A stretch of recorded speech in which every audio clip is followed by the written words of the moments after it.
Hello बच्चों, good evening. मैं हूं अजय और ऑनलाइन क्लास में आप सभी का स्वागत है। चलिए, हमारा जो अध्याय 6 विज्ञान 9वीं का बहुत लंबा होते गया है। कई पार्ट इसके बन गए हैं, 8 तक लगभग बन गया है इसका। तो आज कोशिश करेंगे, थोड़ा वीडियो भले लंबा हो लेकिन इसको आज पूरी तरीके से हम कंप्लीट करेंगे। चलिए जल्दी से शुरुआत करते हैं आज के टॉपिक को। यह है अध्याय 6 जीवन की मौलिक इकाई कोशिका।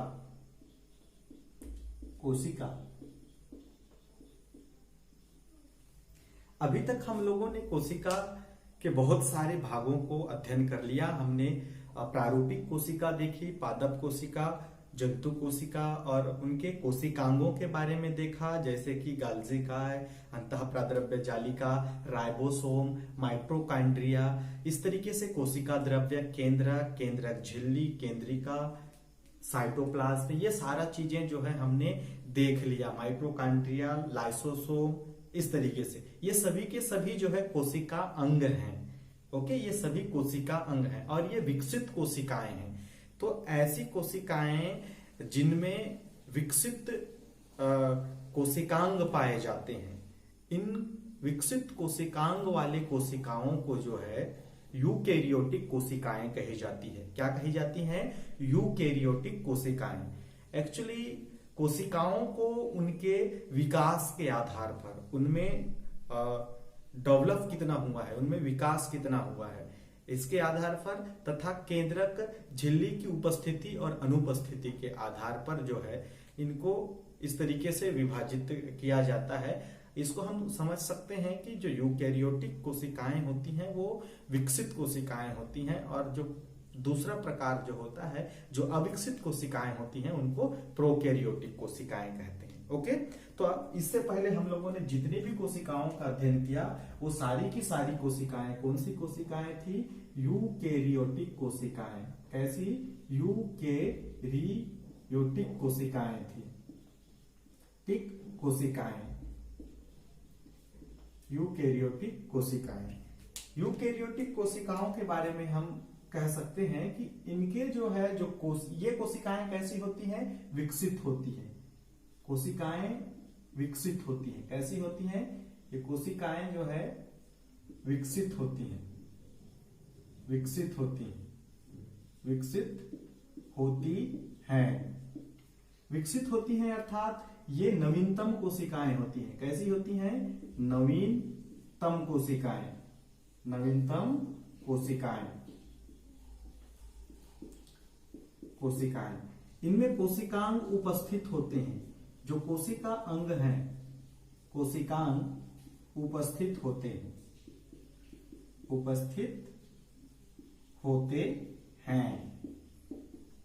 ओके, तो ये है विकसित कोशिकाएं जिन्हें यूकैरियोटिक कहते हैं। लेकिन जो प्राचीन और पुरानी कोशिकाएं थी उनको प्रोकैरियोटिक कोशिकाएं कही जाती हैं। प्रोकैरियोटिक कोशिकाएं। ठीक, कोशिकाएं।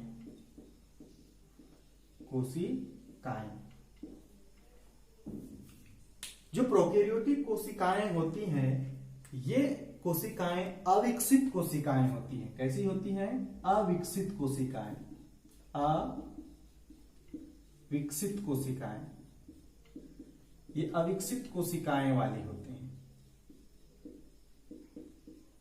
अविकसित कोशिकाएं होती हैं।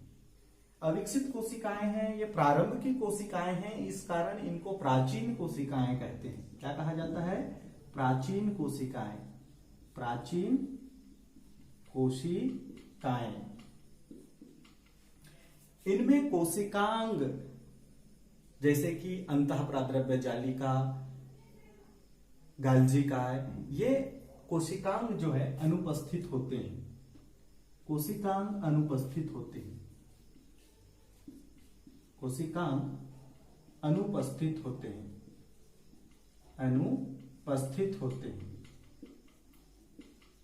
कोशिकांग जो होते हैं इनमें प्रोकैरियोटिक कोशिकाओं में इनका अभाव होता है, अर्थात ये अनुपस्थित होते हैं।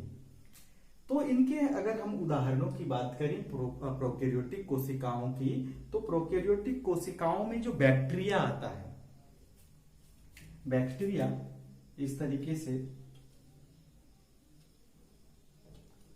आप देख सकते हैं, ऐसा संरचना फ्लैजिला, ये जो होता है इसमें संरचनाएं होती हैं, और इन कोशिकाओं में जो अनुवांशिक पदार्थ होते हैं वो गोले के रूप में पाए जाते हैं। ओके, तो ये अनुवांशिक पदार्थ हैं। क्या है ये? अनुवांशिक पदार्थ। ये अनुवांशिक पदार्थ हैं और इनमें जो है छोटे छोटे रूप में राइबोसोम पाया जाता है, राइबोसोम। ये प्रोकैरियोटिक कोशिका का उदाहरण है। इसका नाम है इसका नाम है बैक्टीरिया। ये क्या है? बैक्टीरिया। बैक्टीरिया। और प्रोकैरियोटिक कोशिका का एक और उदाहरण है साइनोबैक्टीरिया। साइनोबैक्टीरिया क्या है? साइनोबैक्टीरिया।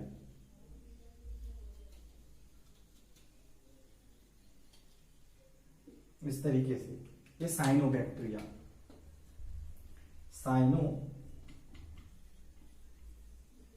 बैक्टीरिया। तो आप देख सकते हैं इस तरीके से कोशिका को विकसित और अविकसित के आधार पर यूकैरियोटिक यानी कि प्राचीनतम और न्यूनतम, या फिर विकसित अविकसित कोशिकाएं के अनुसार यूकैरियोटिक इससे पहले हमने जितनी भी कोशिकाएं पढ़ी सभी के सब यूकैरियोटिक कोशिकाएं थी।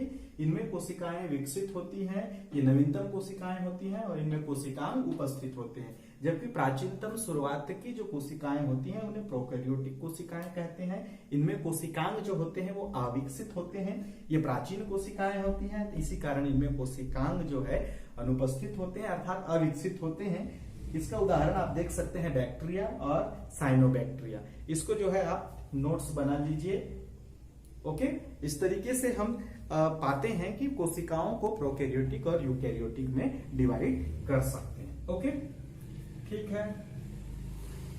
तो अब चलते हैं, ये कोशिका हमने देख लिया।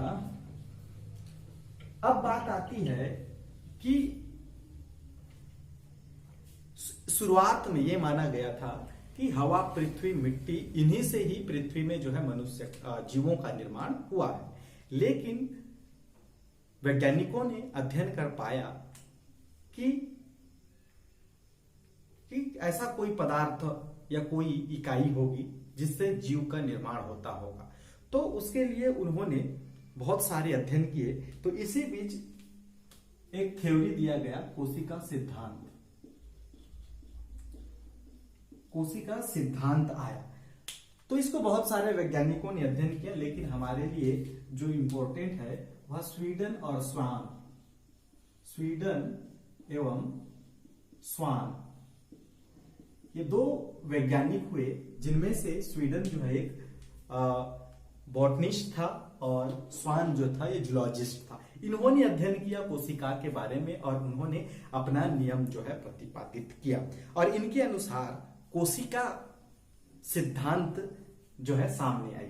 तो इनके अनुसार जो है सभी सजीव कोशिकाओं से तथा कोशिकाओं के समूह के से और अंतः कोशिकीय पदार्थों से मिलकर बने होते हैं। क्या कहा गया कि जितने भी कोशिकाएं हैं, ये कोशिकाएं कोशिका के आपस में मिलने से तथा अंतः कोशिकीय पदार्थों के मिलने से बना है। अर्थात समस्त सजीव जो है कोशिकाओं के मिलने से बने हैं। सभी जीव कोशिकाओं के मिलने से बना है। कोशिकाओं के मिलने से बने हैं। जितने भी जीव हैं सभी कोशिकाओं के मिलने से बना है। दूसरा है कोशिका जीवों की संरचनात्मक एवं कार्यात्मक इकाई है। कोशिका जीवों की जीवों की संरचनात्मक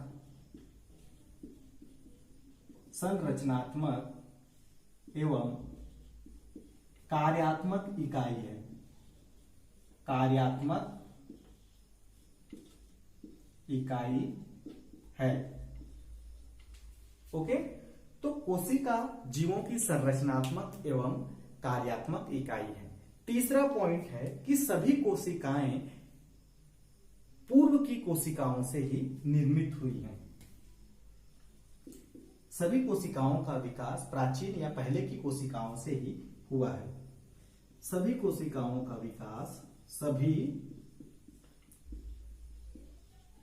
कोशिकाओं का विकास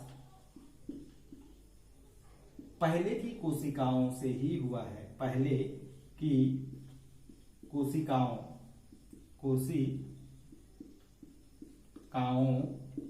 से हुआ है।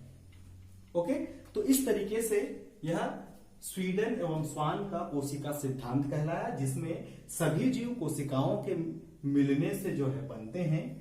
कोशिका जीवों की संरचनात्मक एवं कार्यात्मक इकाई है और सभी कोशिकाओं का विकास जो है पहले की कोशिकाओं से ही हुई है। तो यह जो है कोशिका सिद्धांत कहलाता है। ओके, तो कोशिकाएं हमें अलग अलग इसमें सूक्ष्मदर्शियों के माध्यम से देखने को मिलते हैं। तो बात ये आती है कि कोशिका इतनी छोटी होती है कि उसे हमको माइक्रोस्कोप से देखना पड़ता है। तो उसी पे अपन चर्चा करेंगे कि कोशिकाएं अक्सर छोटी होती हैं क्यों। कोशिकाएं छोटी होती हैं क्यों, इस पे थोड़ा सा अपन देख लेते हैं। कोशिकाएं छोटी होती